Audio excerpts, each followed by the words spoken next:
तो आपको ये दिखा दूँ बैक कैमरे से, काफ़ी खूबसूरत नज़र आएगा व्यू इसका, वाटर फाउंटेन का।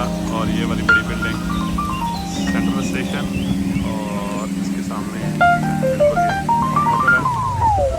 और इस तरफ अगर रोड क्रॉस करें तो आपको नज़र आ जाएगी, वो सामने है जी ओपेरा हाउस की बिल्डिंग, और साथ उसकी सी साइड। तो अभी आपको लेके चलता हूँ वहाँ पे। तो जी हमारा भी जो है सीन ओपन हो गया है।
ये वाली जो है ना ओपेरा हाउस की बिल्डिंग सारी बनी हुई है गिलास की, शीशे की।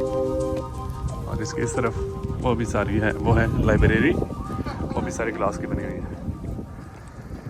तो ये है थोड़ा सा inclined type area, Aahista Aahista इसकी हाइट की तरफ जा रहा है, इंक्लाइंड है। सर्दियों में तो यहाँ पे बर्फ़ बहुत ज़्यादा होती है, तो फिसलन होती है, बड़ा मुश्किल होता है जाना।